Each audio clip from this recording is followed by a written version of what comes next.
Pennsylvania State University has continuously proven to be a significant leader in higher education since its formal inception as a college in 1846. Tucked away in the hills of central Pennsylvania, Penn State has developed into one of the nation's largest universities, while the borough of State College has transformed into a thriving college town. But history shows that Happy Valley was not always happy.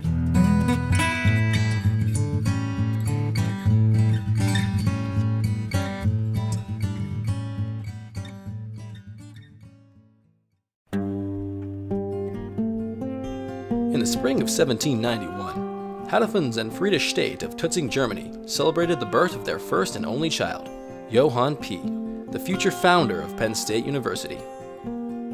Growing up, Johann took keen interest in his father's work as a barman at the local tavern and grew up learning the trade.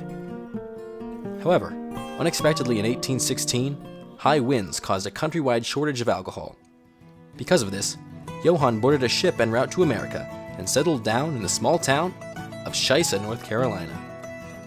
You see, Johann knew exactly what he wanted to do when he moved to Scheisse. His main priority was starting up his bar. When he came to America, he wanted to Americanize his name. So he changed his German last name, State, to the American version of State, and his first name, Johann, to the American version, John. But he kept his middle name of Penn.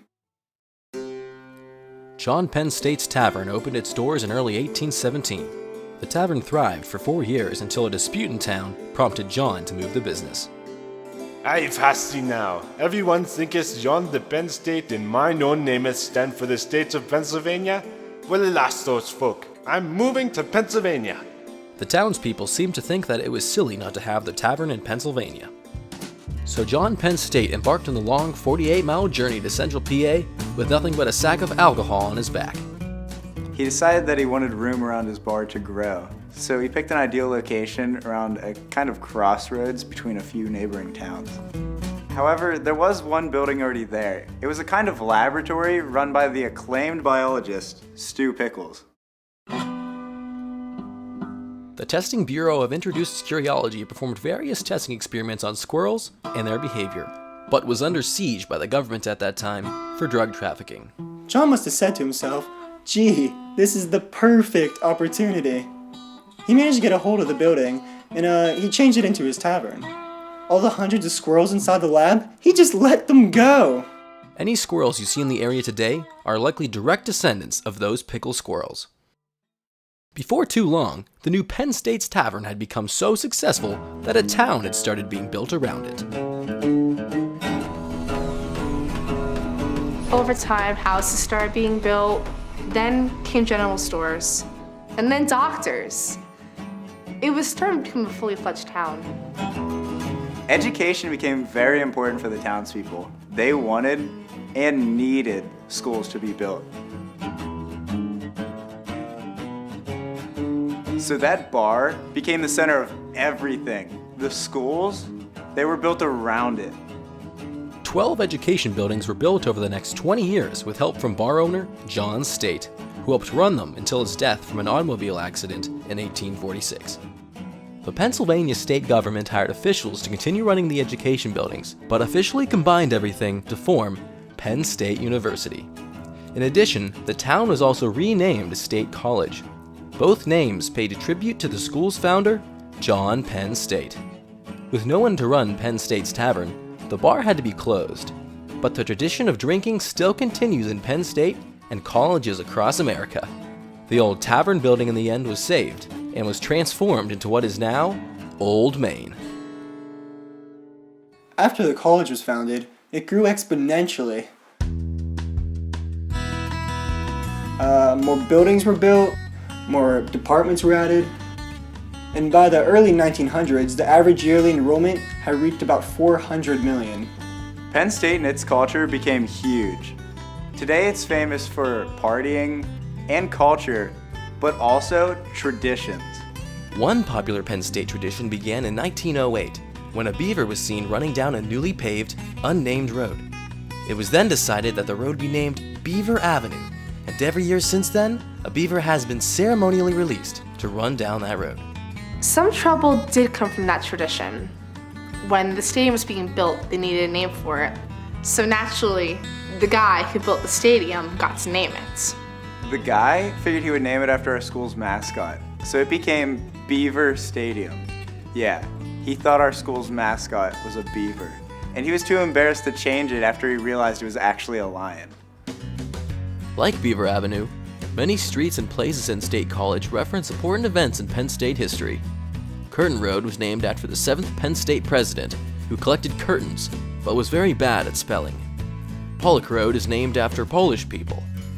But perhaps most notably, Allen Street is named after actor Tim Allen of TV show Home Improvement, who made a surprise appearance at a special event held by U.S. President Grover Washington Jr. in 1946. President Grover Washington Jr. was visiting Penn State one time. He held a competition to see who could jump through a hoop that was lit on fire. Now everyone was trying to jump through it, but nobody could. And then one hooded guy comes up out of nowhere and does it flawlessly on his first attempt. And then when he was finished, he put down his hood. It was Tim Allen. Everyone went crazy. It was Tim Allen off of Home Improvement. Another factor which really drives Penn State forward is the massive sports program. There's the football team, thumb wrestling, volleyball, cribbage, basketball, croquet, wrestling, and so much more. But nothing brings more funds in for Penn State like the rock, paper, scissors team. After Beaver Stadium was built for the rock, paper, scissors team, that's when Penn State athletics really blasted off. You had students fighting to get tickets to the game. The stadium was full almost every weekend. Here you had billions of Penn State students going to these games, and the executives realized the business potential that they had here, and they really started to push school spirit. In 1949, the Penn State president at the time, Seth Rogen, gained access to unused World War II technology. Contacting the science department, they worked together to illegally use this tech to spread a mind-altering gas throughout the air of State College. The gas was spread with a huge fan, and it was supposed to cause everyone in the area to be filled with an overwhelming urge of school spirit. I guess it was supposed to help them sell Penn State shirts and stuff. After the government found out about that, the people at Penn State got in so much trouble. 12 arrests were made at Penn State on April 20th, 1950, including Penn State President Seth Rogen, Vice President Jeb Bush, the head of the science department Kanye West, and Chief Executive Officer Daniel Radcliffe. After that happened, they had to get rid of the gas. But what they didn't realize is that stuff's like radiation, and it takes a really long time for it to leave the area. So there's still a good bit of it floating around here.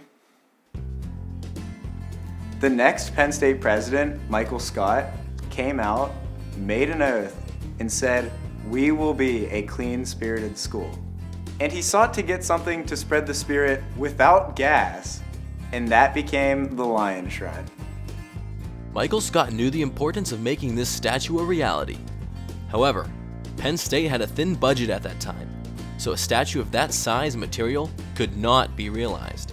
They tried a bunch of different materials. Wood, paper mache, white and dark chocolate, a marshmallow, cheese. Finally, Michael Scott discovered for sale a taxidermied female lion, which had been shot outside nearby Bellefonte, PA. The lion was transported to Penn State's foundry and was dipped in a molten rock. The rock hardened on the outside of the animal and became the statue that Penn State students know and love today.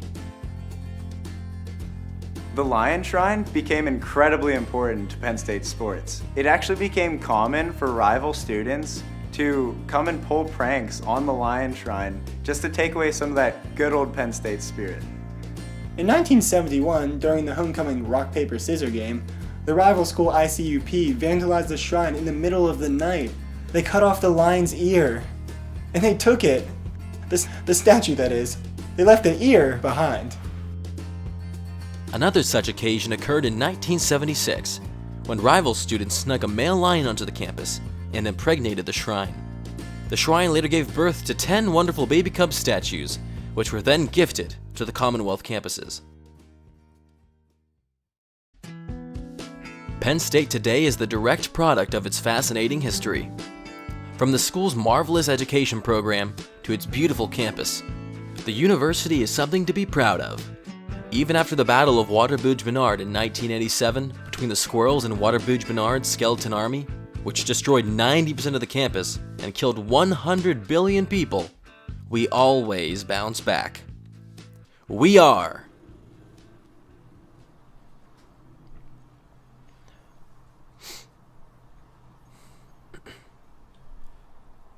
Penn State.